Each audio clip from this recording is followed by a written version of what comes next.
Waalaikumsalam warahmatullahi Saya wabarakatuh. Naila Malihandanisa bersama Bapak. Komisi Rahman. Di sini saya akan mewawancari Bapak mengenai Pancasila. Pancasila. Saya bukan ahli Pancasila. Kita langsung saja ya. Pertanyaan pertama, siapakah yang sangat berperan penting dalam penerapan Pancasila? Pancasila sebelumnya mungkin sebelum penerapan saya kira kita perlu tahu bahwa Pancasila itu menjadi ideologi dari bangsa kita, negara kita, Indonesia. Dan itu dirumuskan panjang sekali sebenarnya. Cuman pada tanggal 18 Agustus 45 itu akhirnya disepakati bahwa Pancasila itu menjadi dasar negara kita, menjadi falsafah negara kita, menjadi ideologi kita untuk bangsa Indonesia, di mana ideologi itu merupakan fondasi untuk menjalankan negara ini melalui dasar-dasar negara yang kita kenal dengan Pancasila.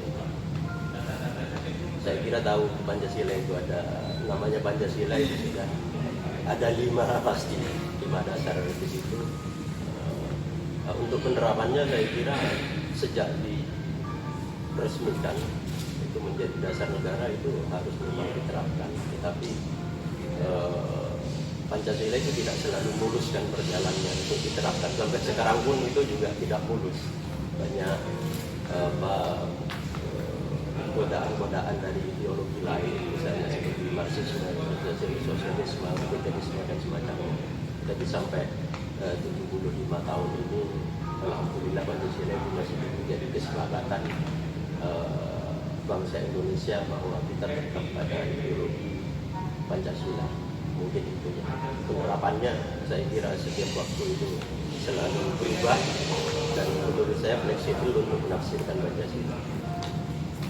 Lalu apa aja faktor yang menyebabkan pergeseran penerapan nilai Pancasila di masa sekarang? Karena generasi yang sudah Ya. Saya kira memang ini tuntutan ya bagi bukan hanya ideologi Pancasila, apapun yang namanya ideologi atau dasar berpikir saja itu pasti berubah karena setiap generasi itu punya tafsiran sendiri, punya pemaknaan sendiri terhadap Pancasila, apalagi dengan adanya banyak pengaruh dari luar. Kalau dulu kita Pancasila itu aja ketika dirumuskan itu serapan dari bahasa Arab itu banyak sekali. Misalnya ketuhanan yang maha esa, kemanusiaan yang adil dan beradab. Kata adil beradab itu kan serapan dari bahasa Arab. Nah, tapi di zaman sekarang ini kan serapan bahasa Arab itu surat al-Dosa. Nah, ini pergeseran juga sebenarnya. Karena apa? Karena sekarang yang mengadaptasi bahasa itu kebanyakan serapannya itu kan dari bahasa Inggris. Kalau dulu kan kayak misalnya kita kenal dengan Majelis Permusyawaratan Rakyat itu semuanya bahasa Arab, serapannya Dewan Perwakilan Rakyat itu bahasa Arab. Pergeseran bahasa juga mempengaruhi terhadap kemaknaan Pancasila itu sendiri. Itu sepengetahuan saya seperti itu. Dan memang itu harus selalu ada pemaknaan baru terhadap Pancasila karena memang dunia itu kan berubah. Kalau dalam hukum itu kan tabayyurul ahkam, tabayyurul asman wal ahkam. Jadi berubahnya sebuah hukum atau ideologi itu sangat tergantung kepada berubahnya waktu dan tempat.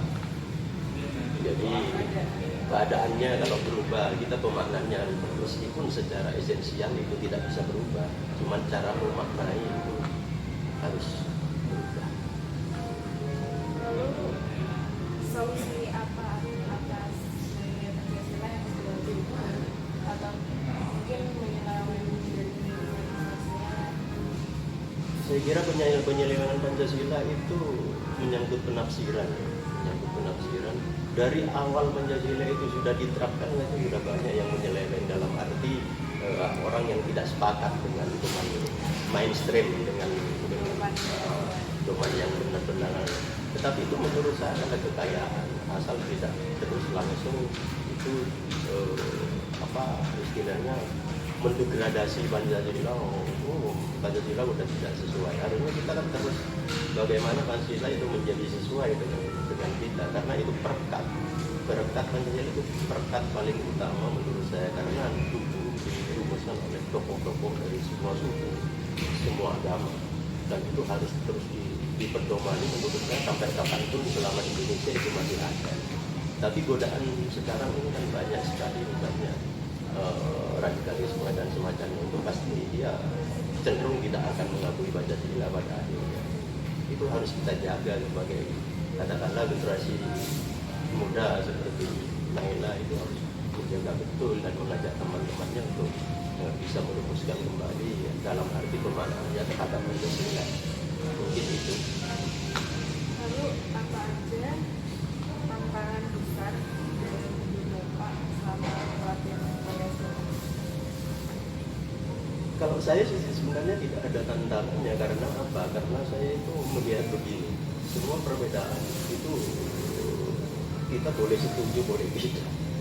Jadi kalau saya tidak setuju, saya akan mengatakan bahwa kita harus kembali kepada pemaknaan yang lebih hakiki. Dan sebenarnya itu kan yang kita pentingkan adalah substansinya dan esensinya dari Pancasila itu apa, yaitu tentang ketuhanan, tentang kemanusiaan, tentang keadilan, tentang musyawarah dan sebagainya. Itu yang menjadi esensi pokok dari Pancasila. Selama tidak menyimpang dari kemanusiaan, terus keadilan, rasa bermusyawarah dan sebagainya, saya kira pemaknaan Pancasila sah-sah saja. Tetapi ketika Pancasila itu betul sedemikian rupa bahwa Pancasila itu tidak cocok dan semacamnya, harusnya kalau memang tidak cocok ya kita harus menggali bagaimana ini cocok, karena ini sudah kesepakatan dasar negara. Nah, kalau namanya kesepakatan itu tidak ada yang bisa menggantinya menurut saya, kecuali ada kesepakatan baru bahwa Pancasila sudah tidak cocok. Tapi selama ini kan Pancasila tetap diakui sebagai ideologi negara, ideologi bangsa kita. Ya itu harus kita terima, dan bagaimanapun generasi muda menurut saya harus benar-benar bisa memaknai itu dengan kondisi yang sekarang. Saya kira beda dengan zaman saya, dengan zaman Naila itu pasti beda pemaknaannya, karena teknologi dan semacamnya, terus bacaan dan semacamnya. Sekarang kan bacaan itu kan gampang mengakses. Itu saya kira akan berubah pemaknaannya, tetapi bukan berubah dalam arti negatif, tetapi menurut saya malah positif, karena bacaan semakin banyak, pandangan-pandangan kita semakin banyak, wawasan-wawasan kita semakin banyak. Itu masih malah saya kira lebih baik ke depan. Menurut saya akan lebih baik lagi Indonesia. Mungkin itu sudah selesai. Sama-sama, mudah-mudahan manfaat.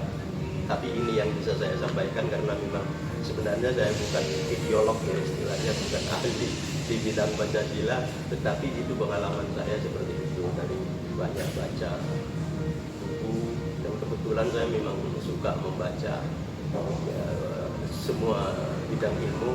Ya insya Allah dari ribuan buku yang saya baca, dan salah satunya tentang Pancasila yang saya tahu seperti itu. Tetapi sebenarnya banyak kalau harus digali, tetapi kan ini kan hanya wawancara pendek.